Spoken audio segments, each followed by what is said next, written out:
Is there any conversation about making sure you guys come out with great energy, not coming out flat, and maybe giving a low major team kind of some confidence coming into it? Yeah, I mean, this team is a good team. I mean, all the games that they've had against Power 5 teams, they've gave them battle. Florida, multiple teams that they played. Ole Miss, they gave them battle. So I knew they were gonna come in here, give us their best shot, and I think the whole team knew that.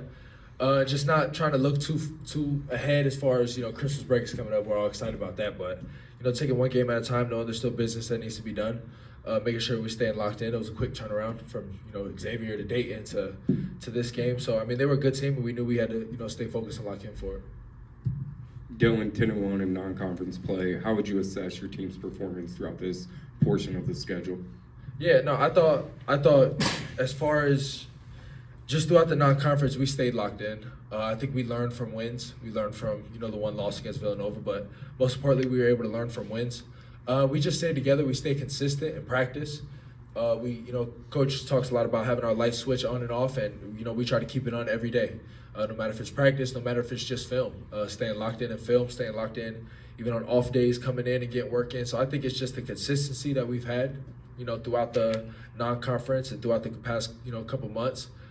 Just staying locked in, staying together, and just competing every day in practice. I mean, that's where you win games for us, practice.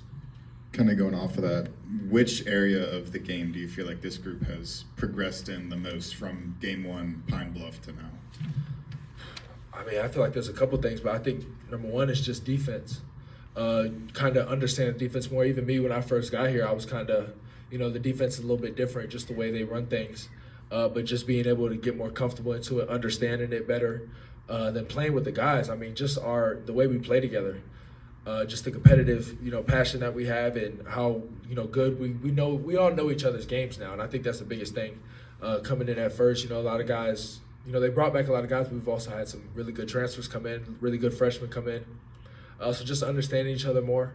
Then I feel like the defensive end, talking, communicating, understanding the defense, just playing together. I think that's kind of been some of the biggest things. Was this quick turnaround good exposure, prep for the gauntlet you guys are going to face each week in the Big 12? Yeah, I mean, 100%. When we get to the Big 12, there's no win or lose. There's no time to celebrate, or there's no time to get sad about a loss. I mean, it's a quick turnaround. So you got to be able to learn from the win, learn from the loss, whatever it is. Be ready for the next game, because every game in the Big 12 it's a championship game. Every game. It doesn't matter the record, it doesn't matter rankings. Every game in the Big 12 is going to be a good game, no matter home or away. So, yeah, I feel like this quick turnaround was good for us, for sure. You got a windmill, fast break windmill, started off, and then you caught 55 under the rim. What's your mindset when you see somebody under the rim like that, and you just, with your jumping ability? I mean, I just jump, and whatever they do, that's up to them. I hope they read the scouting report, but, I mean, I'm just going to jump, and if you want to meet me up there, we can meet up there. But, I mean, it's just having fun. My athleticism, just using my athleticism to go make plays above the rim. That's the biggest thing, though. This was a game to get some other guys in and some valuable experience, but you guys had nine dunks. I mean, if you guys had stayed in the game, how many do you think you would have had?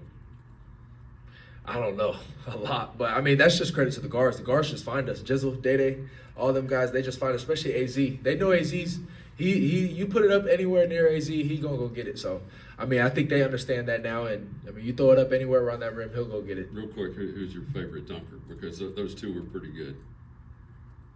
My favorite dunker? Yeah. The two you had today were pretty decent.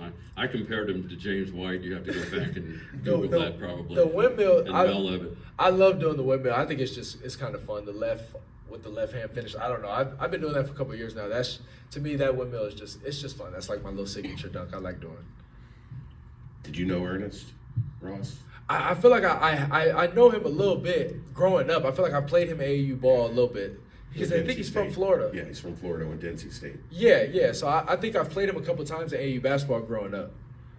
Are you a big Christmas guy? You a big gifts guy? I'm so excited. I'm so excited. Now that the game's over, like I'm so excited for Christmas. That's all I can think about right now. I'm still like a little kid, like going to wake everybody up 6 a.m, like let's open gifts or something. How's your girlfriend handle that at 6 a.m. when you wake her up?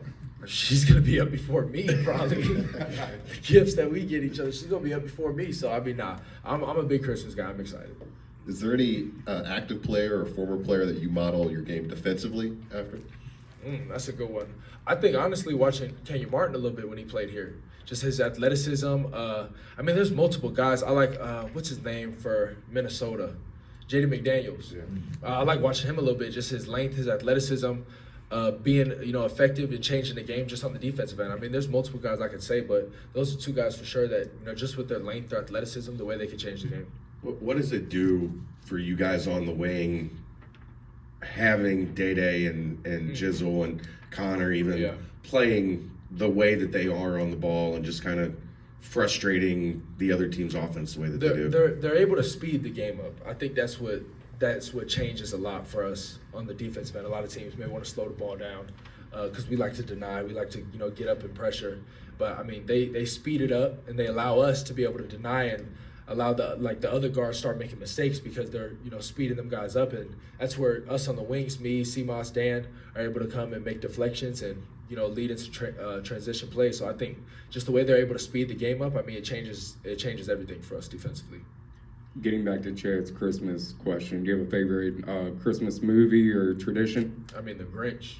I think the Grinch and I keep seeing on TikTok the little Grinch at like Universal or something like that. I don't know if y'all see it. I want to go so bad just to meet him. I don't know. It's funny, but The cartoon or the live action? the live action, like Jim the Carrey. actors, so I don't know. I like the Grinch. I like hot chocolate. Probably some matching pajamas that my girl's gonna put me in. So I mean, it is what it is. I'm up for it. Does the dog get pajamas too? The dogs will have pajamas, all three of them. I think we got them like think 1, think 2, think 3. I just ordered it on Amazon. I should get here today, so they'll have it on. You'll see it on the internet. That's cool. You'll see it. You guys all set? Yeah, we're good. Appreciate y'all. Thank you.